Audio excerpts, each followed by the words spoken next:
তেজপুৰ চহৰৰ মাজগাঁৱৰ সমীপতে হিৰবিলি বিবাহ ভৱনত আয়োজিত হয় এক অনুষ্ঠানৰ উল্লেখ্য যে মহিন্দ্ৰ অটোমোবাইল ইণ্ডাষ্ট্ৰিটোৰ কৰ্তৃপক্ষৰ লগতে সকলো কৰ্মকৰ্তা উপস্থিত হৈ XUV 3XO মডেলৰ বাহনখনৰ শুভ উদ্বোধন কৰে আৰু লগতে 25খন বাহন সাজু কৰি ৰাখে অনুষ্ঠানটিৰ শেষত 25জন গ্ৰাহকক বিক্ৰী কৰিবলৈ নিমন্ত্ৰিত অতিথি হিচাপে উপস্থিত থাকে তেজপুৰৰ সমাজ সেৱক দীপ শইকীয়াৰ লগতে অসমৰ জনপ্ৰিয় অভিনেতা ৰবি শৰ্মা অলপ ধেমেলীয়াকৈ কথাবোৰ ক'লে মানুহে অলপ ইণ্টাৰেষ্ট লয় এই আগ্ৰহটো ৰাখি থ'বলৈ মানে কিছুমান ধেমেলী কথা ক'বলগীয়া হয় কিন্তু কথাবোৰ সঁচা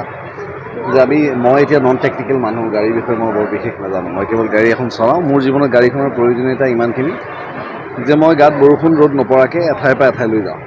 মোৰ কথা হৈছে যে সকলোৱে গাড়ীখন চলাওঁতে যিখিনি সাৱধানতা অৱলম্বন কৰি চলাব লাগে ট্ৰেফিক আইন মানি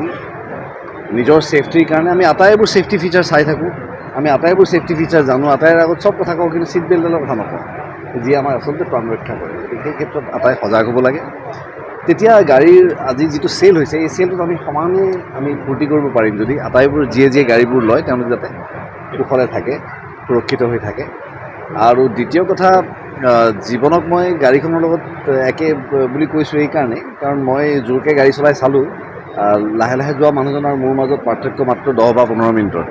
গতিকে 10 বা 15 মিনিটৰ কাৰণে দৌৰাদৌৰি নকৰি নিজৰ প্ৰাণ ৰক্ষা কৰি চলক ঘৰৰ পৰিয়ালৰ মানুহবোৰে উভতি যাওক সেইটো বিৰাট দৰকাৰী কথা আৰু ধেমেলীয়া সুৰত কোৱা কথাষাৰ যে মানে মোৰ নিজৰে মহিন্দ্ৰৰ গাড়ী আজি কেইবাবছৰ গতিকে মই ক'ব বিচাৰোঁ যে গাড়ীখন নিকিনালৈকে মানে প্ৰেয়সীৰ দৰে হৈ থাকে কিনাৰ পাছত পৰিবাৰৰ দৰে হয় তাৰপিছত আফটাৰ চেল ছাৰ্ভিচটো বৰ দৰকাৰ যদি পৰিবাৰে ভাত ৰান্ধি নিদিয়ে আমাৰ কি গতি হ'ব আমি আটাই মতা মানুহবোৰে জানো গতিকে আফটাৰ চেল ছাৰ্ভিচ মহিন্দ্ৰৰ ভাল যিটোৰ কাৰণে মই আচলতে মহিন্দ্ৰৰ লগত আজি অত বছৰ জড়িত হৈ আছোঁ এজন কাষ্টমাৰ হিচাপে ইফালে বিবাহ ভৱনটোৰ ভিতৰত কৰ্মকৰ্তাৰ লগতে যথেষ্ট গ্ৰাহকৰো ভিৰ পৰিলক্ষিত হয়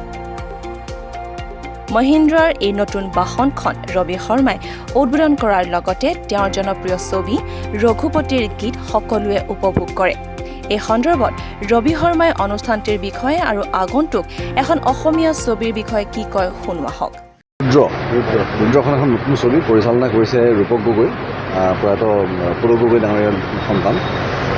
তেখেতে বহু বছৰ ষ্ট্ৰাগল কৰিছে ইণ্ডাষ্ট্ৰীত বহু বছৰ কাম কৰিছে এজন অভিনেতা হিচাপেও পৰিচালক হিচাপেও গতিকে তেওঁৰ হাতত মই ভাবোঁ যে ছবিখনে এটা সুন্দৰ গতি দিশ ল'ব একশ্যন বেছডে মোৰ কেৰিয়াৰত মই প্ৰথমখন একশ্যন বেছ ছবি কৰিছিলোঁ ইমান মৰম কিয় লাগে 2002 চনত তাৰ পাছত কমপ্লিটলি একশ্যন ছবি বুলি এইখনহে একচুৱেলি একশ্যন ছবি কাৰণ আমাৰ বাকীবোৰ ছবিতে ৰঘুপতিকে যদি আপুনি ধৰে একশ্যন তাৰে ভিতৰত এটা সোৱাদহে বিভিন্ন সোৱাদৰ মাজত এটা সোৱাদ একশ্যন কিন্তু এইখন একশ্যন ছবিয়েই হয় গতিকে এইখন ফুল্লি একশ্যন আৰু আমি আশা কৰিছোঁ যে আটাই উপভোগ কৰিব পাৰিব আৰু যুৱ প্ৰজন্মই বিশেষকৈ ভাল পাব কাৰণ সদায় কৈ থাকে মোক একশ্যন ছবি কৰিব লাগে এতিয়া লাহে লাহে এই বয়সতে একশ্যন কৰি শেষ কৰিব বিচাৰিছে ট্ৰাক্স আছে আপোনাৰ ইনফৰটেইনমেণ্ট ছিষ্টেম আছে আপুনি গাড়ী দূৰত এডাছ 2.0 আছে আপুনি গাড়ী দূৰত গৈ আছে আপোনাৰ তাত মোবাইলত বহি আপুনি পূৰা কিমান দূৰত গাড়ী আছে কি স্পীডত গৈ আছে আপোনাৰ ফেমিলি মানুহ ছেফ আছে কি নাই